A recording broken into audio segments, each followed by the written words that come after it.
दोस्तों नमस्कार।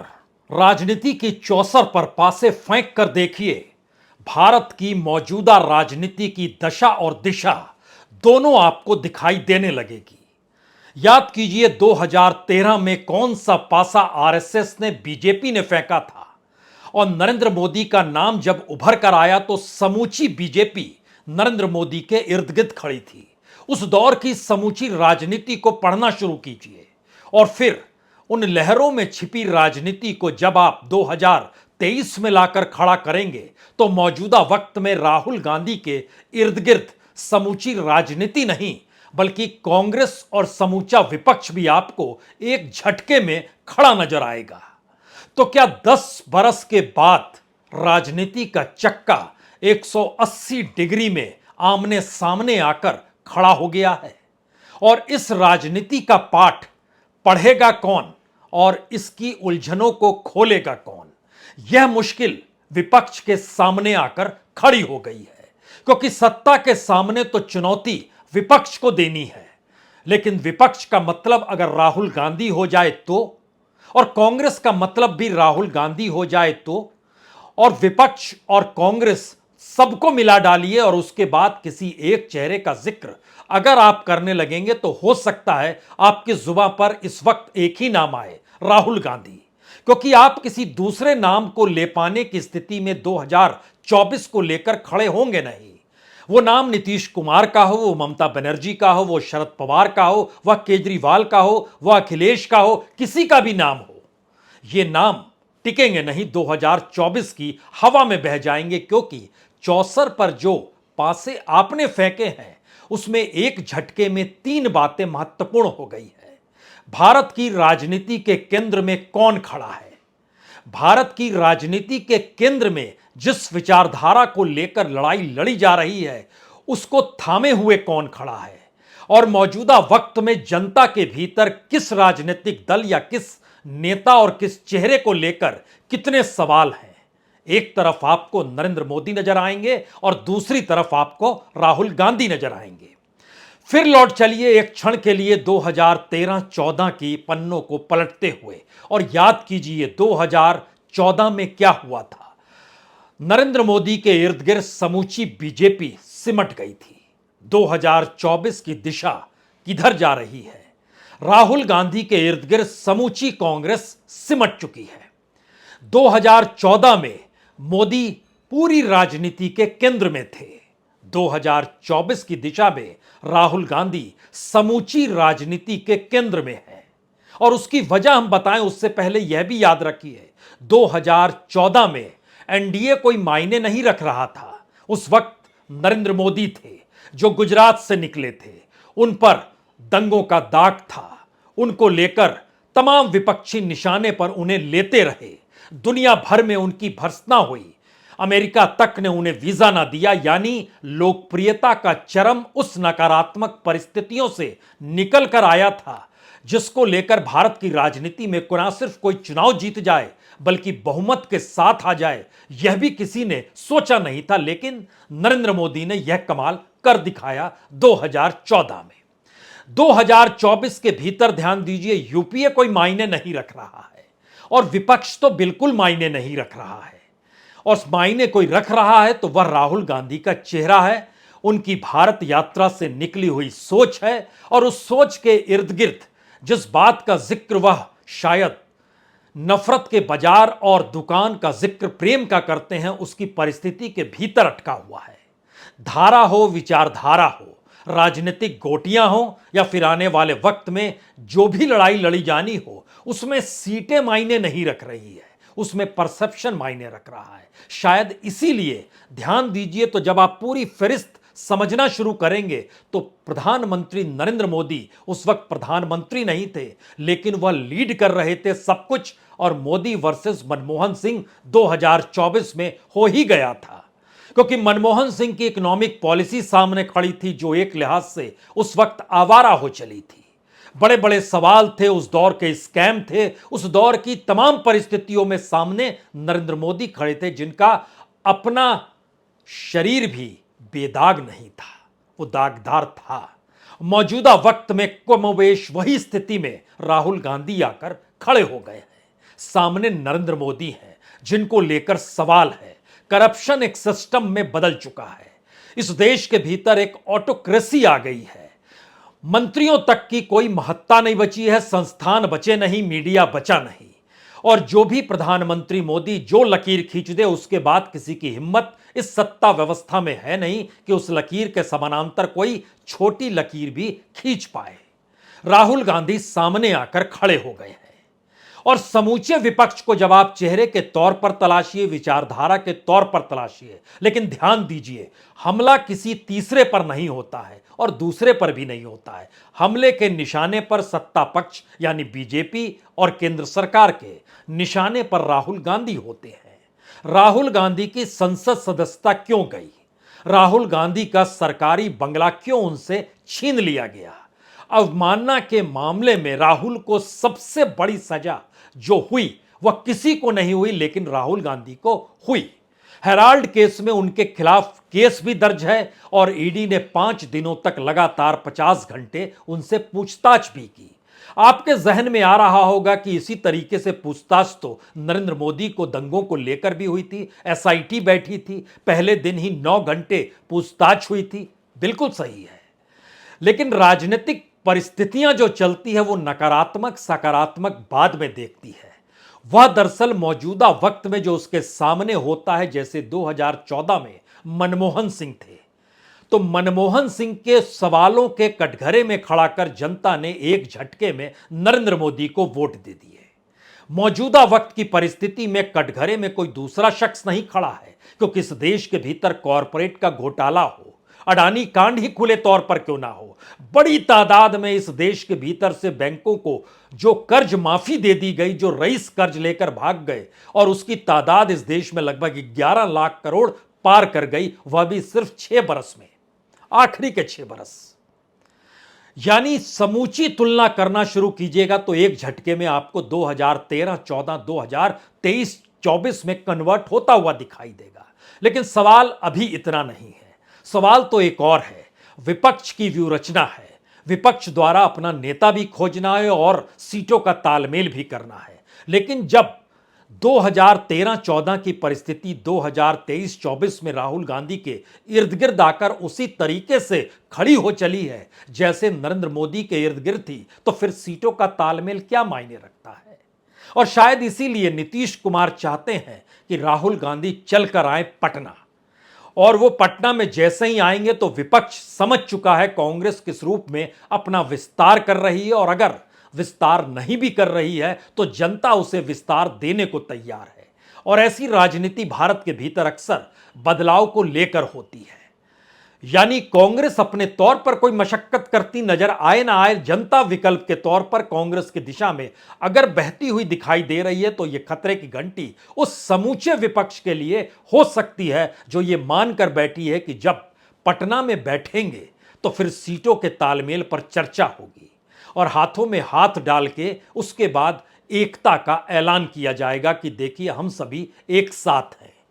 कांग्रेस चाहती है अगर ये दांव नीतीश खेल सकते हैं तो खेल लें, पहले वह खुद ही तय कर लें कि विपक्ष एकजुट कैसे है और उसके बाद जो मसौदा वो तैयार करे उस पर कांग्रेस देखे समझे परखे और अपनी हामी दे या ना दे।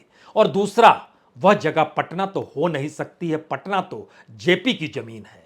जेपी आंदोलनरत थे तो बीजेपी उस वक्त जनसंघ हुआ करती थी और वो साथ खड़ी थी जेपी के, आरएसएस भी साथ खड़ी थी जेपी के। जेपी लड़ रहे थे इंदिरा गांधी से और इंदिरा गांधी को लेकर मौजूदा वक्त में चाहे वो बीजेपी के भीतर के नेताओं को अपने अनुभव को सुन लीजिए या कांग्रेस के भीतर सुन लीजिए, इंदिरा गांधी अभी भी सबसे ताकतवर और श्रेष्ठ नेता के तौर पर दोनों दिशाओं से आवाज आएगी। लेकिन यह आवाज इमरजेंसी के दौर में नहीं थी, यह आवाज उस वक्त जनसंघ के दौर में नहीं थी। लेकिन मौजूदा वक्त में ध्यान दीजिए तो कांग्रेस की हर परिस्थिति को मोदी सत्ता ने हड़प लिया, चाहे वो कॉरपोरेट का प्रेम हो या फिर कैबिनेट को खत्म करके अपनी किचन कैबिनेट ही नहीं बल्कि खुद को ही सबसे ताकतवर बना लेने की क्षमता हो।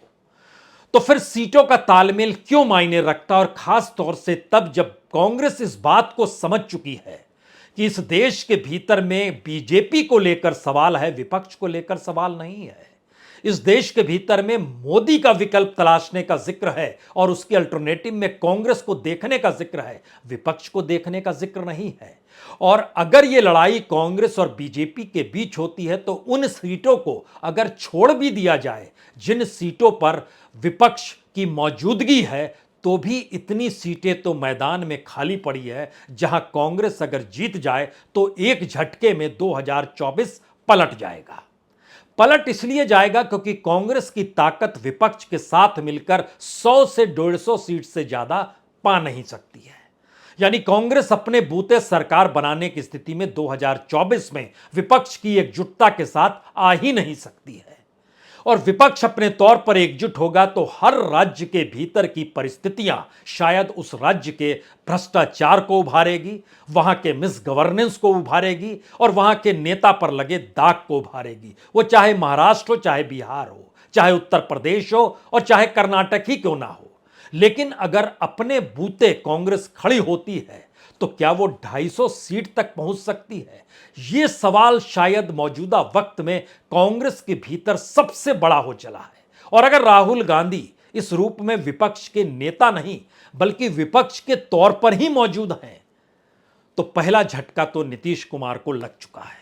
12 जून की बैठक इसलिए रद्द हुई क्योंकि कांग्रेस किसी रिप्रेजेंटेटिव को भेजने को तैयार थी, अपने नेता यानी मल्लिकार्जुन खड़गे, जिनके बारे में कहा गया व्यस्त हैं, और राहुल गांधी तो विदेश में हैं। वह दोनों तो आएंगे नहीं, तो रिप्रेजेंटेटिव के जरिए तो बात चलेगी नहीं। क्योंकि पहली आवाज नीतीश कुमार जब लगाई थी उस समय सलमान खुर्शीद साहब पहुंचे थे रिप्रेजेंटेशन के तौर पर। याद कीजिए, उस समय सब ने कहा था कि कांग्रेस को तय करना चाहिए विपक्षी एकता को लेकर, लेकिन तब कर्नाटक के चुनाव नहीं हुए थे, तब हिमाचल के चुनाव परिणाम नहीं आए थे। उस वक्त राहुल गांधी पदयात्रा की दिशा में कदम बढ़ा चुके थे। लेकिन अब स्थिति बिल्कुल अलग है। तो क्या इन स्थितियों को अब इस रूप में टटोला जाए और समझा जाए कि समूची ताकत बीजेपी को जहां से मिलती है उस ताकत को चुनौती देने के लिए राहुल गांधी क्यों महत्वपूर्ण हो गए हैं? दरअसल 303 सीटों को अगर 3 हिस्सों में बांटिएगा जो बीजेपी के पास है तो उसमें पहला हिस्सा जो सबसे बड़ा निकल कर आता है वह 147 सीटें। जहां पर बीजेपी को जीत मिली वहां पर उसकी टक्कर कांग्रेस से हुई, किसी भी विपक्ष से नहीं हुई, और कुल वो सीटें 161 सीट है। यानी 161 सीट पर कांग्रेस के साथ बीजेपी टकराती है और 147 सीट जीत जाती है। कांग्रेस सिर्फ 9 सीट जीत पाती है। लेकिन परसेप्शन अगर बदल रहा है और परिस्थितियां अगर ठीक 2024 से उलट 2024 को आप देख रहे हैं तो एक क्षण के लिए जरा राज्यों को देखिए। इन 161 सीटों के दायरे में जहां पर 147 सीटों पर बीजेपी जीती और कांग्रेस महज 9 सीट जीत पाई, स्थिति क्या थी? मध्य प्रदेश, कर्नाटक, गुजरात, राजस्थान, असम, छत्तीसगढ़, हरियाणा और देश के बाकी राज्यों में बिखरी हुई 18 सीटें। यही है 161 सीट जहां पर 147 सीट बीजेपी जीत जाती है। दूसरी परिस्थिति आती है जहां बीजेपी कांग्रेस से नहीं अदर से टकराती है, जो विपक्ष इस दौर में एकजुटता का जिक्र कर रहा है और यह मानकर चल रहा है कि दरअसल यह 2019 के आगे की कड़ी है। लेकिन राहुल गांधी की परिस्थितियां बता रही है कि 2014 के बाद की कड़ी है। यह 2019-20 से आपको गायब करना होगा। लेकिन फिर भी 2019 को आप देखने की कोशिश कीजिए। 2019 के मद्देनजर 198 सीटें, 198 सीट ऐसी थी जहां बीजेपी अदर से टकराई और बीजेपी को मिले 198 में से 116 सीट, अदर्स को मिले 76 सीट और कांग्रेस यहां पर जीती सिर्फ 6 सीट पर। यानी 147 सीट ये हो गई, 116 सीट ये हो गई और 147 सीट जो कांग्रेस से टकरा कर जीते थे, दोनों मिलाइएगा तो 263 सीट और ये टोटल सीट जो है 359 सीट है। यानी 359 सीट में से 263 सीट बीजेपी जीतती है, जहां 147 सीट कांग्रेस से जीतती है और 116 सीट अदर से जीतती है। अब इसका तीसरा हिस्सा है जहां पर फ्री फॉर ऑल चला। उसमें खास तौर से 3 राज्य महत्वपूर्ण हैं, महाराष्ट्र, तेलंगाना और पंजाब, और देश के कुछ और 15 सीटें ऐसी हैं जो बिखरी पड़ी है देश के अलग अलग राज्यों में, इन सभी को मिला दीजिएगा तो 93 सीट ऐसी थी जहां पर फ्री फॉर ऑल था, वहां पर बीजेपी 40 सीट जीत जाती है, अदर्स 41 जीतती है और कांग्रेस 12 जीतती है।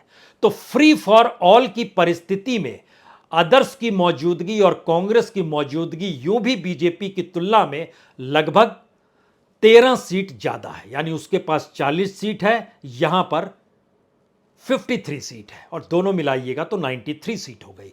यही वो आकलन है 3 जगहों का जो 330 सीट तक बीजेपी को पहुंचा देता है और यहीं से कांग्रेस का खेल शुरू होता है। कांग्रेस का खेल इसलिए महत्वपूर्ण है क्योंकि इस दौर में ध्यान दीजिए तो कल से ही बैठक बीजेपी के भीतर मशक्कत चल रही है, बीजेपी इन बातों को समझ रही है। इसीलिए माना अब यह जा रहा है या मान लिया गया है या लगभग तय कर लिया गया है कि 2024 से पहले ही चुनावी कमान अमित शाह के हाथों में दे दी जाए। जेपी नड्डा से नहीं होगा, जेपी नड्डा अध्यक्ष के तौर पर रहे, लेकिन सारे निर्णय अमित शाह ले रहे हैं और अमित शाह इसीलिए कल से लेकर आज तक जो बैठक कर रहे हैं उसमें बीएल संतोष जो ऑर्गेनाइजेशन को देखते हैं उनको अपने करीबी मानकर ये तीनों नेता कल से मशक्कत कर रहे हैं। ये मशक्कत सिर्फ 4 राज्यों की विधानसभा चुनाव को लेकर नहीं है, यह मशक्कत लोकसभा चुनाव तक की लकीर तक जाने की है।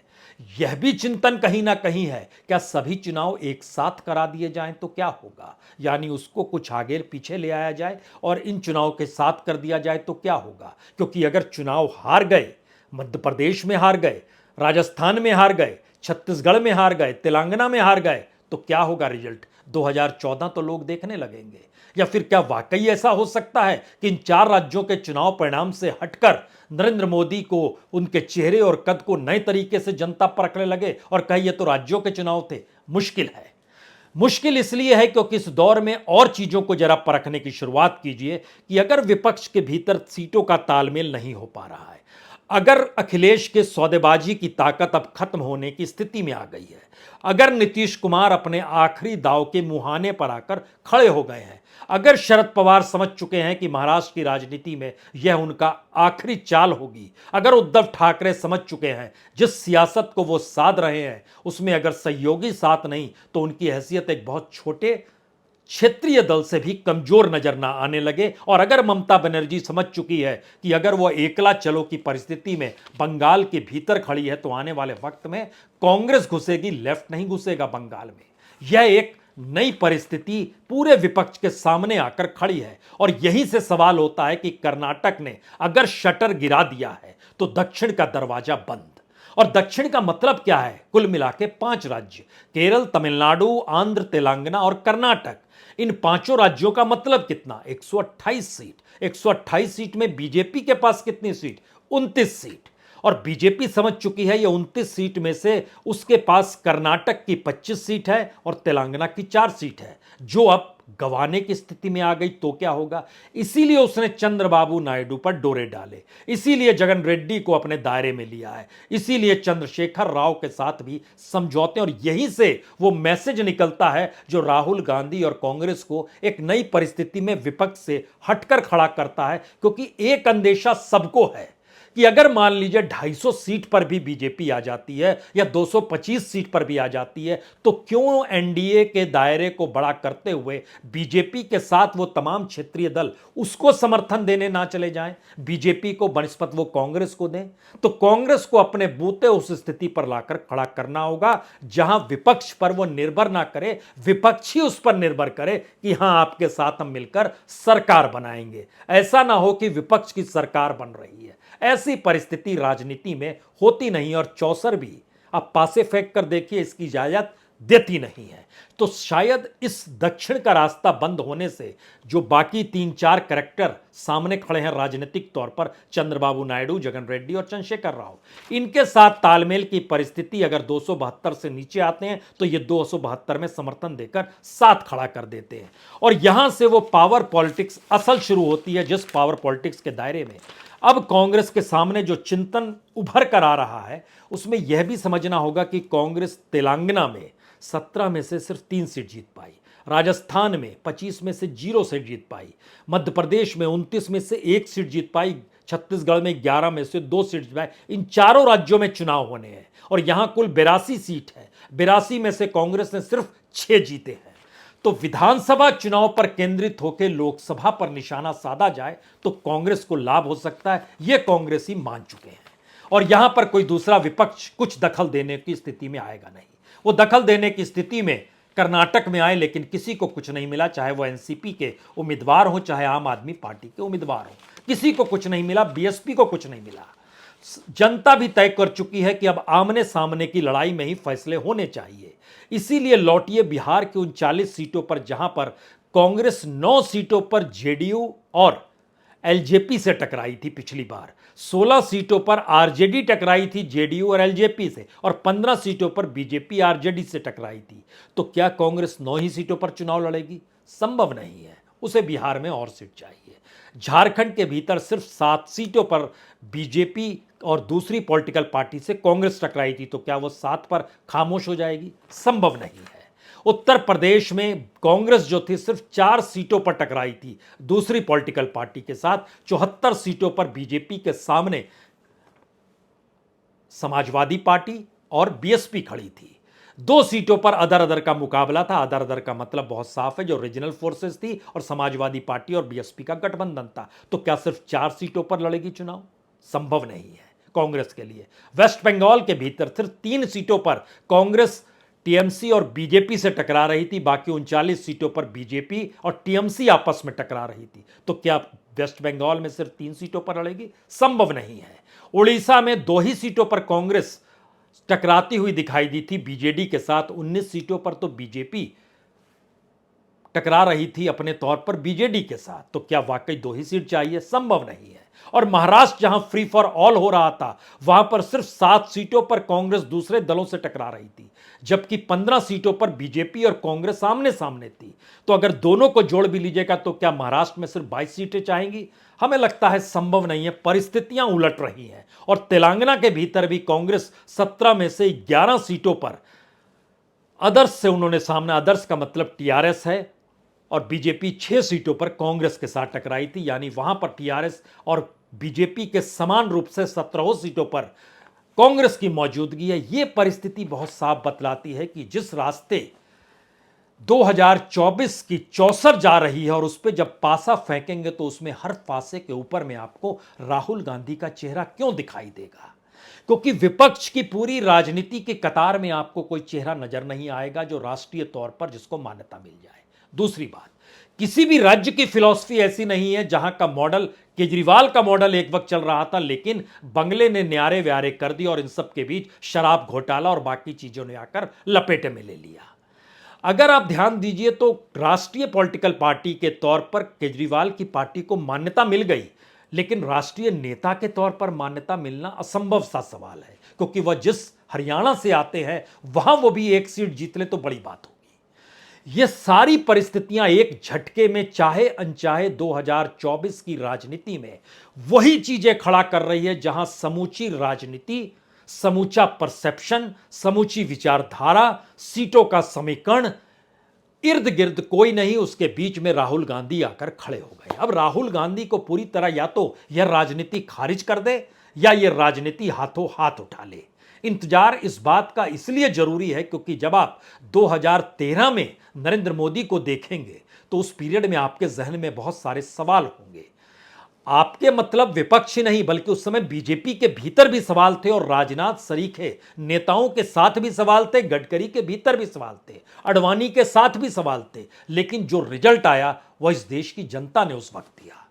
2024 में भी देश की वही जनता है, और इस 10 साल के पूरी की पूरी व्यूहरचना को उसने परखा समझा है। और शायद इसीलिए 2024 के केंद्र में कोई दूसरा चेहरा आपको अब नजर आएगा नहीं। और जब उस चेहरे को लेकर कांग्रेस व्यूहरचना करने की दिशा में बढ़ चुकी हो तो फिर पटना में कोई भी तारीख रख लीजिए, रास्ता निकलेगा नहीं। और रास्ता जब निकलेगा नहीं तो जो नया रास्ता बन रहा है वही खतरे की घंटी इस दौर में मोदी सत्ता के लिए बजा रहा है, क्योंकि उसको अलग अलग तरीके से वार नहीं करने हैं, वार एक ही जगह करना है। और जब आप वार एक ही जगह करते हैं तो फिर हथियार भोथरा भी होता है।